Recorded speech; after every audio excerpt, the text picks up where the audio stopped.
Siri, is the Earth a ball? A ball? Heavens no. How could you live on a ball? That doesn't seem possible. The Earth is clearly flat.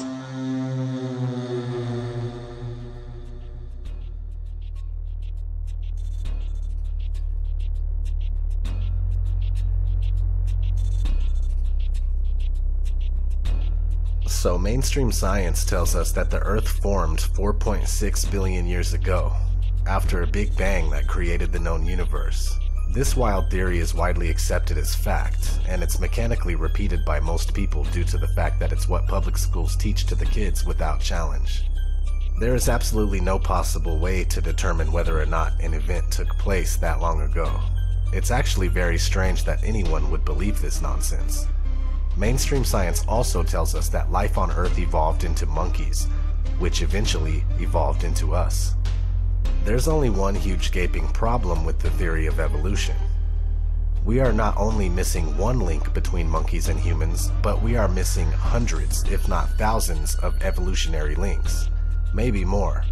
They want us to believe that one day we fell out of a monkey's ass and we landed on a spinning ball that's advancing through outer space at ridiculous speeds. We are being deceived. Let's put it in perspective. They think they came from monkeys, okay? I don't care how many letters they have after their name. You know, these guys go to school, they read books, they come out believing they came from monkeys, and then they have the audacity to say that we're the stupid ones. Listen to what they have to say. In the beginning, there was darkness, and then bang, giving birth to an endless expanding existence of time, space, and matter. Every day, new discoveries are unlocking the mysterious, the mind-blowing, the deadly secrets of a place we call the universe. It is, of course, a mystery as to why the universe exists in such an intelligible manner. But it suggests to me, at least, that there's a deep link between the universe, the grand scheme that's unfolding, and beings like ourselves. Somehow the universe has become self-aware. It's engineered the emergence of comprehending, thinking beings like ourselves who can come to know the universe. Some people marvel at the fact that the universe has, over billions of years, given birth to beings who can appreciate its complexity.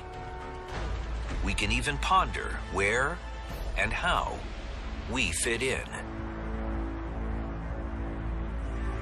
But at the dawn of history, people thought they knew the answers to these profound questions.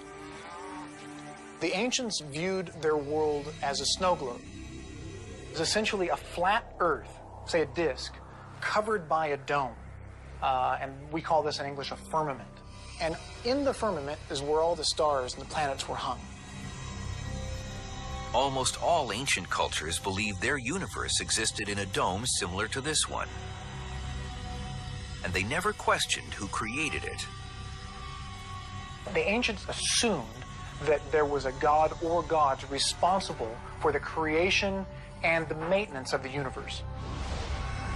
The idea that God created the universe went largely unchallenged until the Middle Ages, when scientists made a sacrilegious suggestion based on their observations. The sun, not the Earth, was at the center of the universe. It was a paradigm shift. There is now another way to explain the naturally occurring phenomena around us, and this is science. Since the Middle Ages, scientists have developed sophisticated new theories about the enormity of the universe and our place in it. Theories that often have no room for God. Many phenomena have appeared mysterious or miraculous or magical. And then through the process of science, we've eventually understood them. Scientists gradually realized that the sun really is just one star among a multitude of stars in a gigantic galaxy, having hundreds of billions of such stars. And all this was created in a big bang 13.7 billion years ago. But while scientific theories, observations, and experiments tell us where we are in the cosmos, they don't answer the eternal questions: why we're here, and who, if anyone, created us. So while it appears a divine creator planned the universe, many physicists say apparent fine-tuning doesn't prove anything of the sort. Something else must be at work. But what, other than God, could possibly explain the remarkable series of events that led to the creation of life in our universe? One very popular contender is an idea that seems at least as incredible as the idea of God. It's the multiple universe theory. A very large number of universes, perhaps even an infinite number, could in principle exist in a vast hyperspace. We can understand the idea of hyperspace by comparing it to a mug of beer. The beer mug would be the hyperspace, and the bubbles would be these individual universes. The bubbles in a beer mug are all physically about the same. But suppose they span a range of properties. Some of them might have carbon and oxygen, and stars and gravity, and others don't. We would be in one of the ones that leads to a rich, complex universe culminating with life as we know it. If there are an infinite number of other universes, the fine-tuning that seems to be present in ours isn't an example of God's plan, but rather the law of statistics. Most of these universes wouldn't naturally develop in ways that fostered intelligent life, but a few would. So then the explanation for the specialness of the universe is that we are winners in a gigantic cosmic lottery. It stands to reason that we couldn't be living and discussing this in a universe that was hostile to life. Only the bio-friendly ones get populated with thinking beings.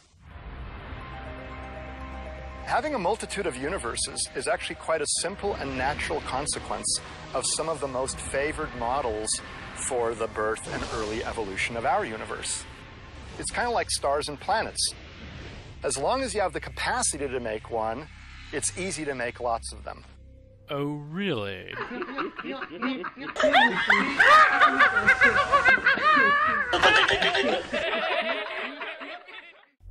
Evolution isn't the only thing we are being lied to about. The Earth under our feet has been molded into a spinning ball that is a byproduct of the Big Bang, which is a theory that was introduced to science in 1931. In order for the theory of evolution to be reasonable, the Big Bang that was somehow pinpointed to 13.7 billion years ago has to be true. In the Big Bang cosmology, the Earth is a rotating sphere orbiting around the Sun.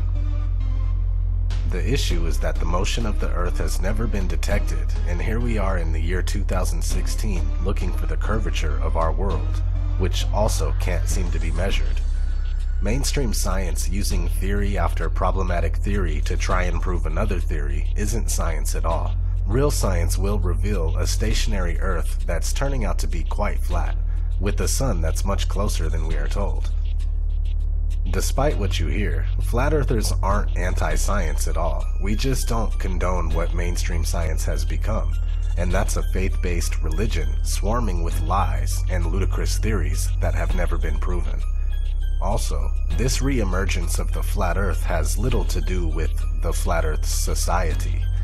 If you have the desire to further look into this, don't check for answers on their website. Some of the claims made by the Flat Earth Society are decent, while others are absurd. This is a common ploy to encourage no further investigation by the controlled opposition known as the Flat Earth Society. It's a commonly held misconception that the Earth is a spherical object that revolves around the Sun. But the fact is, of course, that the Earth is a circular dish surrounded by a barrier of ice that explorers have been attempting to penetrate for centuries. What if gravity isn't real? What if the Earth is in fact flat and science has been wrong all along? Everything that you've been taught is a lie. We're shown that and told that's the solar system, that's the way it works. You've got the big sun in the middle and all the planets revolve around it, but nobody's ever seen that. We've never seen a photograph of it. We've never seen, real part. We've certainly never seen any animation of it, even though there's supposed to be a probe out in Pluto at the moment. Nobody's ever seen the solar system like this. It's always graphics, it's always secondary knowledge. Things that people hold dear and call fact, like gravity, like the age of the universe formation itself, the age of the Earth, they're all dependent on things that are unproven. While they're good to consider, we should consider everything. You have allowed them to become facts that appear in our textbooks taught by professors to kids as facts. The argument, for all practical purposes, came to an end when the Church of England was established by law during the 16th century. They embraced many radical scientific notions prevalent at the time, including Copernicus' round Earth theory. With this endorsement, the theory found its way into the schools, which were then largely controlled by the Church. It has remained there to this day, and many children have accepted it without question. All-seeing eye and the square compasses. Here we have Buzz Aldrin, the second man, supposedly that walks on the grey dust of Kubrick's film set, showing off. They don't try and hide it. He's a Mason. There's his Masonic ring. He's got his Shriner hat there. And these guys, yeah, they're supposedly praying to the command module. Looks like a pyramid to me. The connections between Ron L. Hubbard, or L. Ron Hubbard, who started the Scientology movement, Walt Disney, Werner von Braun, rocket scientist, Jack Parsons, also a rocket scientist, Jet Propulsion's laboratory, and Aleister Crowley, who's obviously an art Satanist, influenced a lot of rock music and everything else. Started the OTO, the Ordo Tempora Orientis. These guys are all connected. They're all in the same brotherhood. The connections between, well, here you go. Jack Parsons, the JPL was how obviously NASA got into got into the air in the first place, the Jet Propulsion's laboratory. Here's Jack Parsons at a Masonic ceremony. You can tell by the floor. Again, you can look into this for yourself. Yeah, it's easily searchable. It's easily researchable information. The connection between Walt Disney. Here we have aboard the ISS. Again, now we're getting into the handshakes. We've got Baphomet all doing it. Yeah, we've seen Bill Clinton do that, and Bush, and all these guys give you that.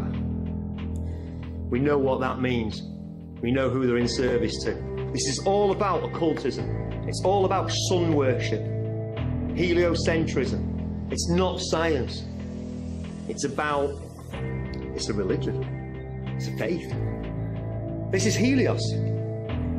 This is Helios, the sun god. And here he is on the badge of Apollo 13. This is all occult religion going all the way back through all Egypt and then back through to Babylon as well. Life is much simpler on a flat plane. There's no complex theories or complicated mathematics involved in it. The flat plane.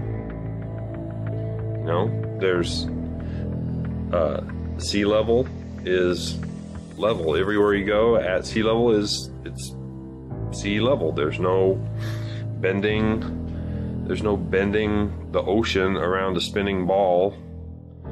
It's level. It's water finds its level and it maintains. You can't bend it around a ball. This idea, these facts, they're facts, resonating with people all over the world is not an accident. It's not a coincidence. That is the hardest part for you guys to understand. The people that argue with me, that want to make me feel like a fucking idiot, that's not you talking. That's your ego talking. You have to convince yourself verbally to somebody who is challenging your own beliefs to make yourself feel better and to help you sleep at night. The flat earth is a perfect example of that. You refuse to look at the information. It's stupid. Well, why is it stupid? Well, it just is.